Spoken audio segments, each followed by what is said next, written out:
Right, welcome ladies and gents. Let's talk Monarch episode 9. This is absolutely unequivocally what this show should have been from the very start. And this episode was absolutely fantastic. And I can't help but think to myself, this episode almost felt like it was the end of a season. As if it's sort of been ramping up to something. Now I know that sounds funny because we're one episode away. But what I mean by that is everything's set in the 50s. Everything's set in the past. This is what it should have been. And then there should have been some way that, because now we've learnt that Shaw is a lot older than he appears because of some interesting physics in the Hollow Earth. We could have followed his story absolutely unequivocally. We could have just followed his story. If we just followed Shaw's story, we could have ended up here, at least in some regard. And then that could have been the end of season 1, and then we could have gone into season 2. Anyway, I digress ever so slightly, but this episode was great. We open set in the 50s with them manning a mission to inner space. I think that's what they called it. And we learn that obviously in the absence of Dr. Mura, I think it is Mura, Bill Randa and Shaw have taken on parental duties. Bill Randa's basically adopted Hiroshi Randa, and Shaw is his uncle. He is Uncle Shaw. And that's great. Like, that's really nice. Shaw, says, well, we're going on a mission. Here, Hiroshi, here's my flick knife. I will come back. I will come back. Anyway, so he dons all of his gear and he hops in a little orb, a little metal vessel. And they summon a Titan, because what they figured out, and this is what I like about the early days of Monarch, is they figured out very sort of rudimentary ways of accessing the inner space, the Hollow Earth, rather than all the high-tech shit they've had in the movies.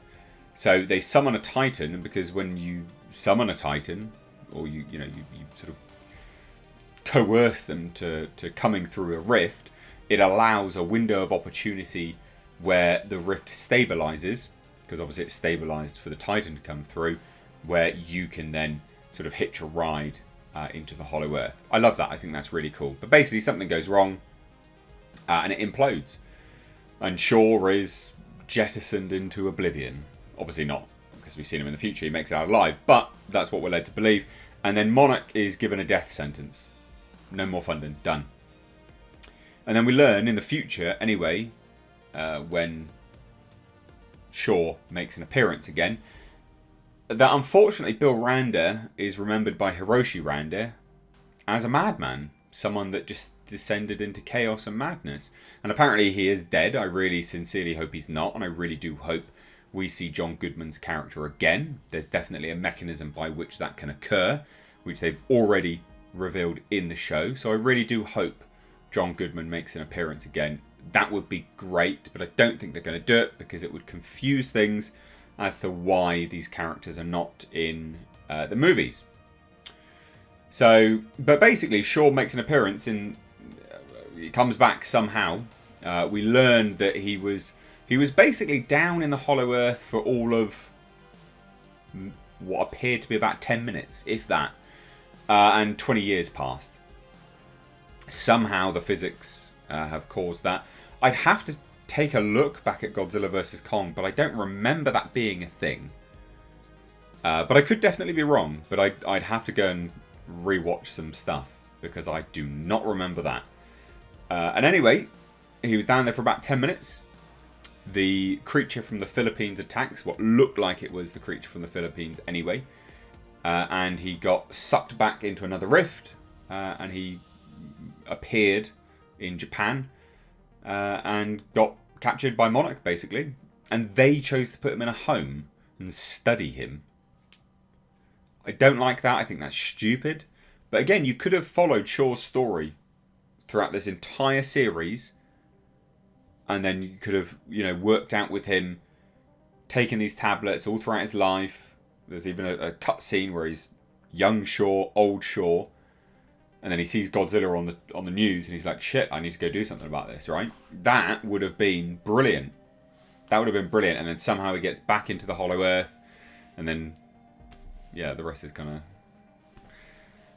of for other people's imaginations. But anyway, we learn that So anyway, Kentaro is in hospital. He learns that Kate's apparently dead. He's not. Obviously, she's not dead.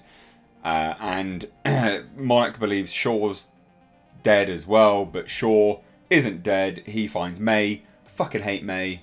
I genuinely hate that character. She's insufferable. Cannot stand her. They've kind of sort of artificially generated this bizarre relationship between her and Kate, and it definitely seems like they're going to get together. It's really weird.